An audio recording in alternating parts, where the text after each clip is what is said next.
Attend the world's best business workshop led by America's #1 business coach for free by subscribing on iTunes and leaving us an objective review. Claim your tickets by emailing us proof that you did it and your contact information to info@thrivetimeshow.com. All right, Thrive Nation, this next lesson, this next principle can absolutely change the life for many of our listeners, but I want to make sure that you're taking a lot of notes. So I'm going to go slow, and I want Dr. Z to then pile on with some editorial, and I'd like to get Eric Chupp's take on this as a business coach, and Ryan, your take on this as a business owner. So Management 101, without follow-up, nothing other than good intentions and bad results will happen.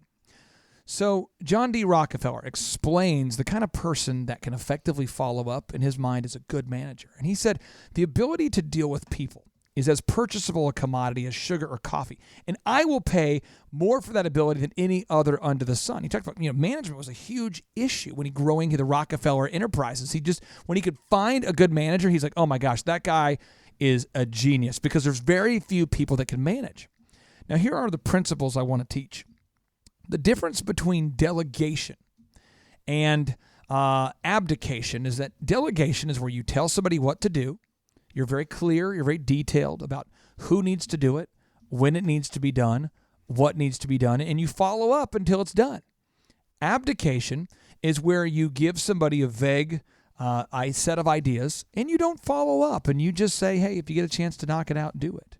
So again, delegation means to assign someone that will be held accountable to specific action items that are to be completed in a certain manner by a certain time, or there will be consequences.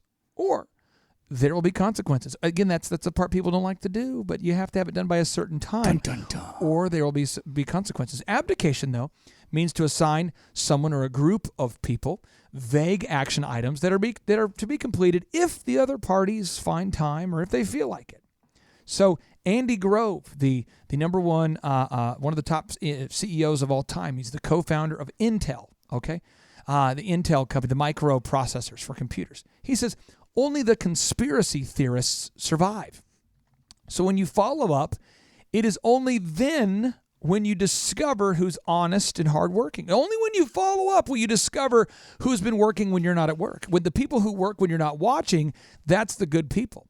And because... here's the deal. Slackers will then say that you're micromanaging them. You see, when you follow up, people that are slackers will label you and your follow-up as micromanagement. You see, so when you follow up with a diligent person, they say, thank you, look, I got it done. And if you follow up with a slacker, they say, look, you're a micromanager, and the reason why I can't get it done is because you're micromanaging me. On my back, man. Such a jerk. So now that I've given the principles and the ideas, I just want to make sure, because somebody's listening to the show saying, I just don't want to have to micromanage. I am the manager. I am the owner manager.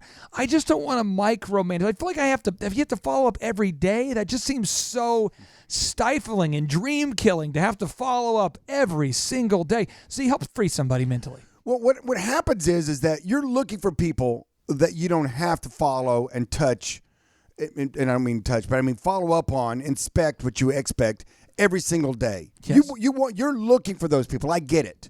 But just don't expect that you get it without inspecting it. In other words, until proven otherwise, they're not a get or done kind of person. So again, you can only expect what you inspect. Correct. You can only expect what you inspect. Now, here's the deal. No, let me finish up my thought here. Yeah, absolutely. So you want someone you don't have to inspect every day, every day. hour, every half a day, whatever your first thing is. You want people like that. You want them like that. You want to be able to go to weekly meetings. You want to be able to go to a monthly inspection. You want to be able to go to kick that can down the road because you're busy. You're busy, baby. You got lots of businesses now. You're rolling. You've got it figured out. You've learned the 13 steps. You got it all going on. You've got time for it. If you're having to inspect every single one of your managers every single day, you don't have time freedom. And what are we teaching you? So what we're saying is that first, when you bring them on, you have to be on them like a duck on a June bug. And you coach them up like a duck on a June bug. You do it. A duck on a June bug coaches people. If you're a duck, you really like seeing a June bug, by the way. But you have to do that. And then what happens is they build up what I call your confidence bucket. Come on, your confidence Your bucket. trust bucket. Trust bucket. And you say like one of my managers has been with me 18 years. Are we talking about Kylie? Kylie? Yeah. She's so good. I don't have to check on her daily. Daily? I don't have to call her every day at 5 o'clock and go, what'd you do today? What'd you get done? Tell me. I want But to when point she by first point. started 18 years ago. I was on it, doggone it. I had to be. And you followed up until she proved herself, and she got better as a manager. Bingo. And now she's earned the autonomy and time freedom. You don't give people autonomy by virtue of being born. They have to earn that stuff. They have to earn that stuff. And so you have to understand now, I've made the statement, and I've said this before, ultimately, if I have to micromanage you, you're not going to be a manager for me. In other words, what that means is at first I'm going to. Because Right. You're going to win. I'm going to, yes. And I'm going to make sure you're the right DNA and the right person for the job. But eventually, if I can't step away, if I can't trust you to do the job without me looking over your shoulder 24/7, then you know what? You're not my dude. So here's the next portion of this. This is a concept because I think a lot of people get this twisted, they get this screwed up, is you then have to measure what you treasure. So again, you could give people these expectations, but if you actually treasure it, you have to measure it until you have a manager strong enough to do it without you doing it. I mean, you have to personally follow up until they're good enough to do it on their own. Right. That's why they're called a manager. You want them to manage something that you don't want. You want to have the freedom not to have to manage it. So I want to get Ryan's take on this thought. You measure what you treasure, and when you abdicate, you'll always be $1 short and a day late. So when you just give people broad action items and you don't follow up, how have you learned that over the years building Tip Top Canine? Where have you seen people like just totally drop the ball and you're like, man, I probably should follow up more before they'd proven themselves? Right. Well, on our boot camps, for instance, where we take people's dogs and train them, we guarantee them, we say it's normally within like this 2 to 4 week time frame, right? Which requires a certain amount of hours, a lot of time, like every single day, 6-7 days a week. Right, so dogs need a lot of work. So we need to make sure that work is not trust necessarily that work is getting there every day, but verify that it's actually getting worked every single day, that it's meeting the goals, that it's on the right schedule, that it's getting enough work done, or do we need to assign extra hours? So that has to be followed up with constantly. Constantly. And same with the call center. We need to know what calls came in, what was booked, as far as our sales, like what was shown and what was sold, and then percentages of everything. So we know if anything's going wrong. I've got a dog training question. Oh, nice. What do you do with the dog that barks too much? Oh, we teach it quiet. How do you do that? It's a secret move. See? Is that a secret move? Can you tell us over the podcast? Secret move. Is that a secret move? Do you still do the larynx removals?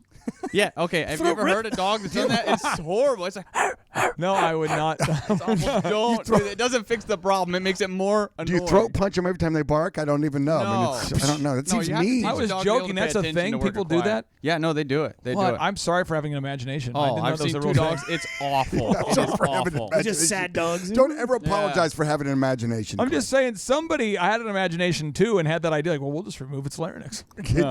Gross. Okay, so that's a secret move, but you can do that.